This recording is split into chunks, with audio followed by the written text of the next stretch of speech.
Se há políticos corruptos é porque a gente ainda tem muita sociedade que se entrega a essa situação. Começa a falar, vai embora.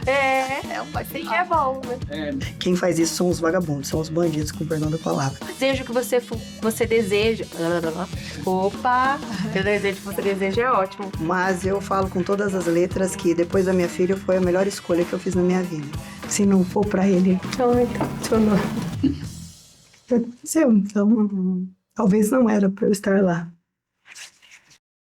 Fala, Campão, tudo bem com vocês? Seja muito bem-vindo a mais um Papo 67. Eu sou a Jessi Martins e hoje a minha convidada é muito especial. Ícone de beleza e também trazendo muitas histórias, uma trajetória linda e você vai ficar curioso para conhecer um pouco mais sobre ela. Ela tem mais de 200 mil seguidores nas redes sociais e ela atua há 27 anos na Polícia Militar. Eu estou recebendo aqui a Edilaine Mansueto. É um prazer estar aqui junto com você hoje, Edilaine, trazendo um pouquinho da sua história, que é muito inspiradora, Obrigada. inspira muitas pessoas. E a gente está muito curioso para esse bate-papo de hoje. Obrigada, uma honra. Quero agradecer a galera do Papo 67 pelo convite, né? Estou muito feliz. Espero que compartilhar uma parte da nossa história seja motivo aí de inspiração, de motivação para outras pessoas também. Bom, e falando em motivação, o que motivou você a entrar nessa carreira? Como é que foi o início de tudo? Vamos relembrar um pouquinho. Bom, Jéssica, aos meus 18 anos, né, eu já senti a necessidade de ajudar financeiramente na minha casa, né? Eu tenho muito orgulho em dizer que eu sou filha de um pedreiro com uma dona de casa, né? Vi muita dificuldade. Então, à época, eu fazia aula de violão com o subtenente da Polícia Militar, mas eu estava, assim, focada em buscar a fortuna, né, em outro país, né? Uma época que muitos jovens queriam ir para os Estados Unidos. E eu estava, assim, muito crente que esse seria o meu futuro. E aí, minha mãe desesperada, meu pai desesperado, né, e compartilhou com esse professor de violão e ele me disse, Edilane, vai sair o concurso da Polícia Militar, por que que você não tenta? Se você passar, você fica, se você não passar, você vai embora, né? Mas eu falo com todas as letras que depois da minha filha foi a melhor escolha que eu fiz na minha vida, né? Durante a academia, eu já me identifiquei muito uma missão de servir e proteger a sociedade. De lá para cá, esse amor só veio aumentando, né? Tanto é que eu entrei como soldado e buscando justamente essas especializações, buscando me forjar melhor para entregar um serviço de qualidade para a sociedade. Hoje eu estou já na graduação de subtenente, que é o quadro mais alto, né, dentro do quadro de praças, né? A graduação mais alta dentro do quadro de praças. Mas também já são 27 anos, né? Sim. É uma caminhada aí. Bom, e a gente, na nossa vida, né, tem altos e baixos, e a Sim. gente teve acesso a uma parte bem delicada da sua vida, que foi a perda do seu pai, Sim. de um filho. Como é que foi esse processo? Tudo junto para você, né? Muita coisa para você administrar, para você conseguir. O que você se apegou para você continuar no caminho que você seguiu até hoje? Jéssica, eu sou muito temente a Deus, né? Eu tenho muita intimidade com Deus. É lógico que não é fácil, né? Você que é apaixonada pela profissão, né? Eu acho que fica muito claro aí nas minhas redes sociais o quanto eu amo ser policial militar. E algo aconteceu justamente por causa da minha farda, né? À época, meu pai, que andava com Fusca aqui pelas ruas de Campo Grande, meu pai tinha o hábito de carregar um canivete, porque quando ele chegava em casa, ele tirava os excessos de cimento das unhas. E uma certa tarde, dois homens pediram carona para o meu pai, né? Meu pai não os conhecia. E, com um coração muito ingênuo, né? Acabou dando essa carona para eles. E no meio do trajeto anunciaram o roubo do Fusca. E meu pai, mais do que rápido, né, disse: Bom, você quer levar meu carro? Tá bom. Mas minha filha é polícia. Depois minha filha vai atrás de vocês. Então, dito isso, pegaram o próprio canivete do meu pai, degolaram o meu pai, jogaram o corpo do meu pai lá no Nova Lima. À época, nós nos empenhamos bastante para prender. Foram dois autores, conseguimos. Mas enterrei meu pai e na mesma semana perdi meu filho, né? Devido a esse choque emocional. Então, se a gente não tiver uma intimidade com Deus para você buscar forças, buscar entendimento mesmo diante de uma situação que não é fácil, né, lidar, mas eu sou muito grata por ele ter me conduzido ainda, né, nesse caminho, tanto é que eu não parei, continuei e buscar cada vez mais que ele use a minha vida para realmente, né, poder chegar em outras pessoas, Porque às vezes a gente até acaba perdendo nosso dia por coisas tão pequenas, né, Jesse? Sim. E quando a gente leva umas cacetadas assim, você fala, Deus, será que eu vou dar conta? E a gente vê que a gente dá conta de tantas coisas, né? Principalmente pelo fato de ser mulher, né? Não é fácil você estar no meio, né? Eu digo, na minha profissão, que é predominado por homens, né? Nós vivemos num estado que a gente vê constantemente violência contra a mulher, porque fala-se que é um estado patriarcal. A gente já entrou nesse assunto, então, né? Questão do ambiente ser masculino e tudo mais. Durante a sua carreira, como é que foi para você conquistar o seu espaço? Existe ainda aquele pensamento, ah, isso não é coisa para mulher? Sim, Provavelmente você deve ter escutado em algum ponto da sua carreira. sim. E o que que você diria para quem pensa desse jeito hoje? Eu falo que a gente conquista espaços e diminui preconceito quando a gente busca conhecimento. E quando a gente, né, tem postura. A postura, eu acredito que ela é tão importante que estudos mostram que até os criminosos escolhem as suas vítimas de acordo com a sua postura.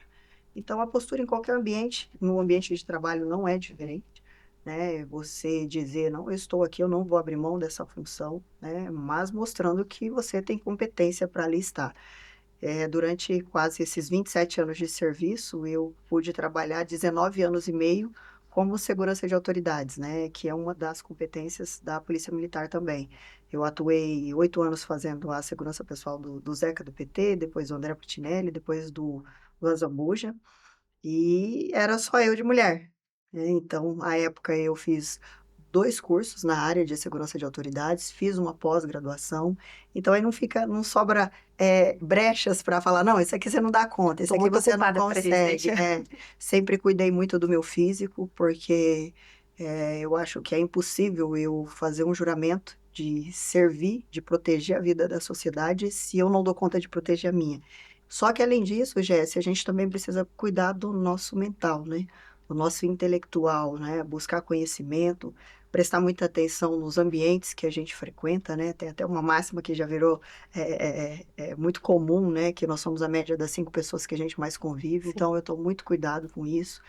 É, e, e aí eu acho que não tem mais espaço para falar que você não pode, mas há sim muito preconceito, há sim os nãos, mas com postura, com conhecimento, com técnica, a gente vai, né, aos poucos ocupando mais espaço. Eu acho que foi o que eu fiz, tanto como SEG-Out, depois eu fui trabalhar na Força Tática da Área Central, o qual eu Uhum. fiquei 7 anos como subcomandante, era a única mulher, comandava homens, então buscando conhecimento. Como é que foi? Teve algum tipo de conflito? Você já escutou algum comentário que não Nossa, já combina com. respondi procedimentos até. É, Porque assim, foi algo muito natural. Eu acredito que eu deva ser, não tenho certeza, né? Mas eu deva ser uma das precursoras, né, da rede digital, de eu ter dado um boom aqui no nosso estado. E foi justamente compartilhando parte da minha rotina na época que eu estava ainda como segurança de autoridades, né?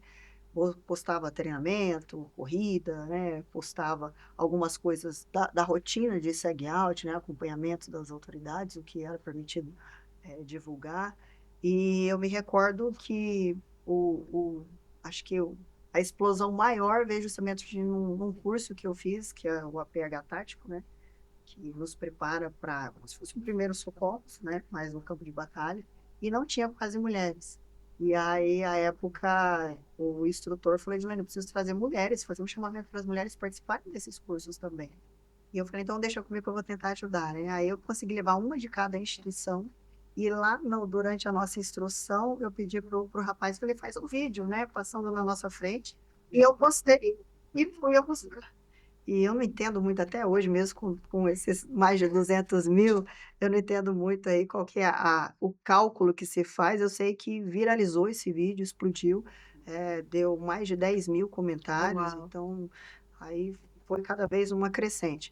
Mas a rede social, para mim, à época, era algo também que a instituição não via com bons olhos, né? Nós postamos, e temos orgulho de postar uma foto, um vídeo com farda, com arma, porque nós temos capacidade técnica para isso, mas à época muitas pessoas falavam, não é bom ficar expondo armamento, não é bom ficar expondo a própria viatura, Sim. né? Tanto é que à época fizeram um procedimento, né? Proibiu-se muitas polícias do país todo postar foto com farda, e eu acho que meus comandantes, né, lá do alto escalão nem sabem disso, mas eu pedi para o oficial que eu trabalhava me ajudar a redigir, porque o comandante do nosso batalhão que tinha que mandar esse documento, deveríamos sim divulgar o nosso trabalho, ter orgulho da nossa farda, porque a polícia tem que ser uma polícia forte, enérgica, né, para combater a criminalidade, mas também tem que ter essa proximidade com a sociedade, né?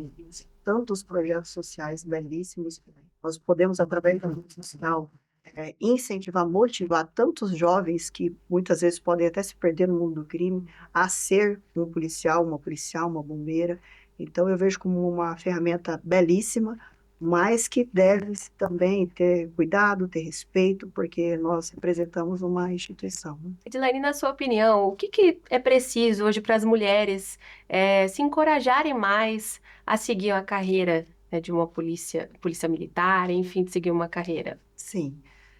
Jess, primeiro eu acho que elas têm que entender se realmente é uma vocação, né? Porque até mesmo através das redes sociais, muitas nos veem com uma foto, né, bonita, com uma luz boa, né, falo maquiada, mas não sabe o quanto de entrega tem que se ter para estar numa carreira o qual você doa sua vida por pessoas que você nem conhece, né? Então, está disposta a trabalhar num trabalho que é para lidar com crises. Eu falo que ninguém chama a polícia para uma festa, a não ser para acabar com a festa, né? Então, é lidar com problema a todo momento, com estresse, às vezes não tão bem remunerado como se merece, as escalas de serviço puxado, uma farda quente, um equipamento ao qual você tem que ter intimidade, tem que buscar treinamento constantemente, não só dentro da instituição, mas fora também. Saber se isso realmente corre nas suas veias. Então, verifica se você é vocacionada para essa área, se realmente, que tipo de polícia você quer ser, porque a polícia militar, ela tem uma função, a polícia civil tem outra função, a guarda civil metropolitana outra função. Então, para você, eu falo, não comprar o ingresso errado. E toda essa trajetória, teve algum acontecimento que marcou a sua carreira, assim como mulher? Jéssica, eu acho que além da situação do meu pai, né, que foi muito forte, que acho que impactaria qualquer pessoa, eu me recordo que enquanto eu trabalhava aqui na área central, eu estava de subcomandante da Força Tática nessa época e a gente lançou as viaturas, né, que você fica também responsável pelas viaturas de rádio patrulha, além da viatura de Força Tática, e eu me lembro que chegou um chamado na Santa Casa falando que um menino de 11 anos tinha dado entrada com um ferimento bem grave na cabeça, né? E aí nós mandamos a viatura lá para levantar os dados, para saber se tratava de um acidente ou se realmente de maus tratos. E chegando lá foi constatado que o tio tinha dado uma facada nessa criança. E aquilo me chocou muito porque essa criança já vinha de um lar muito tumultuado, né? Ela tinha vindo do interior daqui do nosso estado. E chegando nessa casa, o tio alcoólatra, e o tio pediu uma bebida para o menino foi buscar a bebida e acho que a porta da geladeira abriu. E esse tio furioso levantou e deu um golpe na cabeça da criança. E eu saí muito impactada porque eu sou mãe, né? Hoje eu tenho uma filha linda de 17 anos, a Júlia. E eu saí do batalhão, serviço 24 horas, e peguei meu celular, fiz um history, né? Falando da responsabilidade dos pais, né?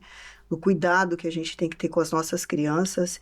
E uma das minhas seguidoras era do Conselho Tutelar, viu esse history e falou: Edilene, estou te mandando aqui a mensagem porque já veio o comunicado para nós, ele vai vir aqui, né, para a nossa unidade, a gente vai cuidar, vai dar carinho, vai dar atenção.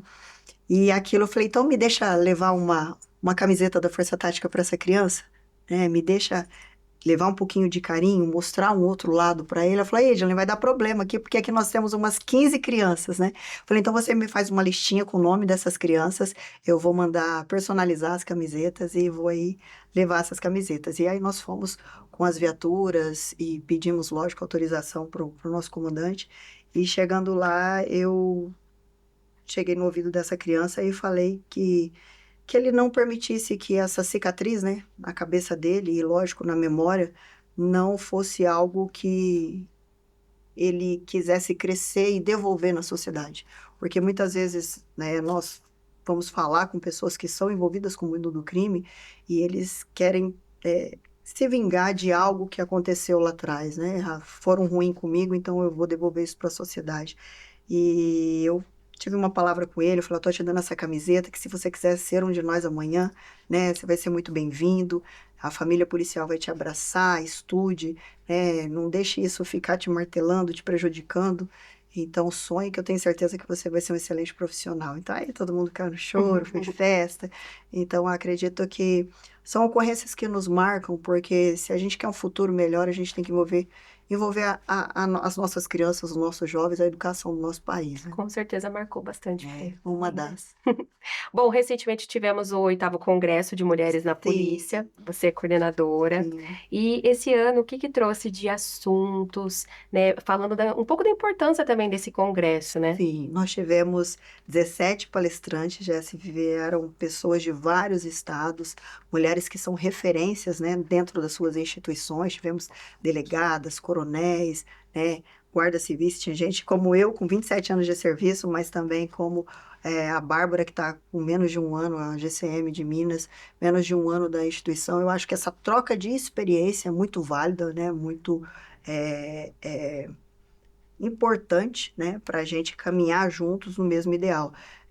Falamos, né, não só das dificuldades enfrentadas, né, dentro de cada instituição, dessa questão também, né, de violência de gênero, há muito assédio ainda dentro também das corporações policiais. Falamos de avanços que nós precisamos envolver o poder público, né, as pessoas que estão em cargos políticos, tanto é que tinha até a deputada Mara Caseiro estava conosco, uma mulher que atua muito, né, nessa frente feminina, e saímos daqui com uma pesquisa, né? Cada uma ficou incumbida de levar uma pesquisa para o seu estado, para a sua instituição, para saber como que essas policiais se sentem, né, dentro do seu ambiente de trabalho. O que que a gente pode fazer unindo forças? Lógico que ninguém está aqui defendendo uma pauta falando, né, que não precisamos dos homens, muito pelo contrário, a gente fala muito que homens e mulheres devem e merecem respeito. É só isso, né? Então a gente quer unir forças para cada vez mais pessoas competentes. Eu não digo nem só mulheres, pessoas competentes estejam em cargos que são importantes para entregar um serviço de qualidade para a sociedade. Vamos falar um pouquinho dessa situação de mudar um pouco de assunto, né? Na Sim, verdade, tem uma mulher que te inspira, pode ser da sua vida, da carreira, sim, você pode contar pra sim. gente? Eu acho que a minha maior fonte de inspiração é minha própria mãe. A minha mãe é uma mulher que só tem a quarta série, de estudos, né? Mas eu digo que eu não sou, e o pessoal fala, a senhora é inspiração, né? A senhora é motivação, mas eu falo que eu não sou 10% do que a minha mãe é, principalmente no quesito intimidade com Deus. A minha mãe, ela foi diagnosticada com câncer, há uma época atrás, chamado câncer de peritônio.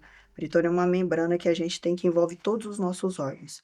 E à época eu até fazia o serviço de SEG-out, ela foi fazer uma esterectomia total e durante essa esterectomia o médico constatou esse câncer de peritônio. Me chamou e falou, Edilene, se você ama sua mãe, fica perto dela que ela vai ter 30 dias de vida.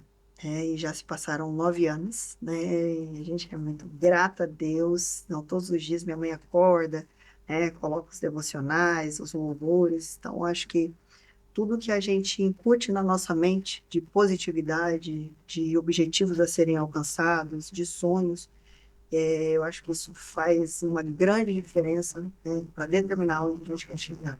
Então, quando eu falo de mulher que me inspira, não poderia ser outra a não ser minha própria mãe. Mas eu acho que nós temos muitas mulheres maravilhosas em vários sentidos, em várias profissões, né, e a gente tem que render aí a nossa gratidão a cada mulher. Bom, e falando em inspiração, tenho certeza que muitas mulheres e meninas também se inspiram em você. O que que você diria para uma menina que chegasse a você e falasse assim, olha, eu quero ser policial igual você? Eu ia dar maior força, até que eu falo até para minha filha, mas minha filha, infelizmente, não quer seguir por esse caminho. Mas eu falo mais uma vez, né? Tente ver se você é vocacionada para Uhum. isso, né? Vocacionada, entenda que polícia que você quer ser e depois dedicação, né? Estudar, abrir mão de alguma situação que não vai agregar para o seu futuro, tomar cuidado dos ambientes que se frequenta, tomar cuidado com as pessoas que estão perto de você, né? Tomar cuidado com o que você ouve, com o que você assiste, né? Tem uma pesquisa que diz que o nosso cérebro ele não distingue o real do imaginário. E hoje nós, né, às vezes vamos pela melodia, não prestamos nem atenção em tantas músicas que a gente ouve aí que só denigre, principalmente o papel da mulher. Então, tenha boas referências na vida, né? Procure estar ao lado de pessoas que estão acima de você, porque quando a gente se relaciona com pessoas que estão abaixo, aí sim tem a concorrência, aí sim tem pessoas querendo puxar o seu tapete, mas quando você se relaciona com pessoas, né, que já estão no nível de maturidade em vários sentidos, eu acho que essas pessoas só vão te puxar para cima. Então, cuide do seu ambiente, né? Estude, se capacite, cuide do seu físico, que é muito importante. Às vezes, os concurseiros se dedicam só para a parte escrita e esquecem do treinamento, que é fundamental. Então, e não desistir na primeira vez, né? Que às vezes você vai chegar pertinho e você desiste. Então, ó, tem outra frase, eu sou mega de falar frase, né? Que diz que a vitória está reservada àqueles que estão dispostos a pagar o preço. Uma frase de Sun Tzu. Então, pague o preço, mesmo que demore um pouquinho, eu tenho certeza que vão alcançar esse objetivo. Edilene, você também é instrutora de tiro, né? Sim, E defende o armamento civil. sim, Como é que você vê essa situação da segurança pública hoje? Você acha que todo mundo deveria ter o direito sim, de estar armado? Como que sim. você vê essa... Eu falo sempre, né? Que bom que se o nosso país, as armas fossem só necessárias para colecionadores, para quem gosta de caça, né? Mas nós temos leis que deixam tantas brechas, né, que a impunidade ela é muito concreta. Então, eu sou totalmente a favor das pessoas de bem terem sim uma ferramenta a mais para se defender, ainda mais aqui no Mato Grosso do Sul, que nós temos tantas pessoas que moram em área rural, né, e às vezes o policiamento não é tão frequente, até pela extensão daquele território. Eu sou totalmente a favor, mas desde que e é assim que funciona. Quem quer se tornar CAC, há um processo para se comprar uma arma de fogo, né? Uma exigência de treinamento, de teste psicológico. Não é simplesmente um maluco vai lá e compra uma arma de fogo. Quem faz isso são os vagabundos, são os bandidos, com perdão da palavra. Mas as pessoas de bem têm que ter total direito de aumentar essa sensação de segurança. Para fechar, a gente já está chegando na reta final, tá uma delícia o papo, Sim. mas infelizmente, vamos deixar aqui, ó, como é que você vê para o futuro? Como é que você deseja ver no futuro da PM quando se trata em presença feminina? Bom, eu espero que em breve nós tenhamos, né, a primeira comandante-geral mulher, que eu acho que isso é um marco muito importante para a nossa instituição, e que tenhamos mulheres competentes em várias situações, né? Não só à frente de comando, mas também aquelas soldados que estão entrando agora na instituição, que elas estejam com brilho nos olhos, né, vocacionadas de fato, querendo mais, querendo buscar conhecimento, buscar treinamento, para que quando chegar no topo da carreira ou no final da sua carreira, tenha esse olhar como eu tenho, né, sobre a minha vida e falar, valeu a pena, né, valeu a pena. Então, que mais mulheres sejam mais felizes nas suas escolhas. Oi, Edilene, 2026. Estava conversando isso agorinha. Tem um chamado, né, para continuar esse projeto, né, Rodrigo? Eu passei por 3 campanhas já, né? E nenhuma foi tão desejada quanto a última, porque as 2 primeiras foram convites, na verdade. Eu amo e amava mais ainda ser polícia, né? Não estava preparada para esse corte do cordão umbilical. Então, eu saí em 2020, a convite até da Tereza Cristina, senadora, e deu muito bom. Achei que eu ficava até com receio, né? Porque muita gente falava assim, você vai ser comparado a essas meninas de Big Brother, que por causa da sua rede social vai ser uma vergonha. Então, eu tinha muita preocupação com isso. E graças a Deus tivemos um excelente resultado em 2020. 2022 já foi mais ousado, porque foi para deputado federal, mas vinha numa crescente, tanto é que a gente estava incomodando muita gente que me derrubaram das redes sociais, né? Os meus últimos 15 dias, como eu já não tinha estrutura financeira como muitos, contrataram-se, né, vários hackers. Então, Tá, que isso, quem falou foi o delegado, para ficar ali na denúncia, né, da página, até a página cair, e os últimos 15 dias são muito importantes, né? Decisivos. Decisivos. E mesmo assim nós conseguimos uma expressividade muito valorosa de votos. Falei, bom, agora 2024 eu quero, né? Agora eu vou me preparar e já conversando com o nosso grupo que nos apoiou. Mas eu vi que ainda dinheiro faz muita diferença, sabe, Rodrigo? Eu estava a todo momento em primeiro lugar dentro do meu partido. A soma ali era para que fizesse de 2 a 3, né? Porque não adianta só eu puxar voto e cada um não fazer o seu papel, né? Eu acredito que do meio para baixo não entregaram o que prometeram e Mas eu achei que dessa vez. eu também, eu fiquei por 79 votos. Fiquei de primeiro suplente. E aí que eu falo que o dinheiro ainda faz muita diferença. Estratégias de quem já está no sistema, né? Querendo ou não, nós já tínhamos 2 candidatos que já eram vereadores. E peso de apadrinhamento faz muita diferença. Então você está sozinha, você está somente com a sua vontade, né? Acreditando que realmente merece entrar pessoas diferentes na política, comprometidas. E eu falava muito, gente, não vende seu voto, não vende seu voto. Mas eu falo que se há políticos corruptos é porque a gente ainda tem muita sociedade que se entrega a essa situação. Eles não chegam lá sozinhos, Concordo. né? E a gente só vai ter essa mudança quando cada um se conscientizar. Não é apontar o dedo só para o político, é apontar o dedo para si, falar o que eu posso fazer para que corruptos não cheguem lá. E bater de frente com o sistema não é só a persona do sistema, é a sociedade, né? Mas 2026 temos um nome? Estão querendo. Estão querendo, né? Se for da vontade de Deus, Rodrigo, eu quero que ele me use. Até porque eu estou encerrando a minha carreira, né? Parar eu não vou. Na verdade, Se não for iniciando uma outra mudança, né? Mas assim, eu quero ser sempre instrumento, né? Se for para não envergonhá-lo. E eu me recordo que no dia da contagem dos votos, esse dia foi muito pesado, porque minha mãe passou muito mal. Eu passei o dia todo no Hospital do Câncer com a minha mãe. E à noite foram algumas pessoas lá para casa, enquanto estava tendo, né, aquela tensão de contagem, né, da apuração. Eu fui pro quarto, me ajoelhei e chorando falei com Deus, Deus, eu sei que tá muito perto, mas se não for para ele, então, talvez não era para eu estar lá. E tá tudo bem. Tem que ser feliz, né? O que eu falei sobre vocação, sobre a gente fazer boas escolhas. Às vezes não é o que a gente quer, não é o que Deus quer. Então tá tudo certo, a gente tem que ter sabedoria para entender essas coisas.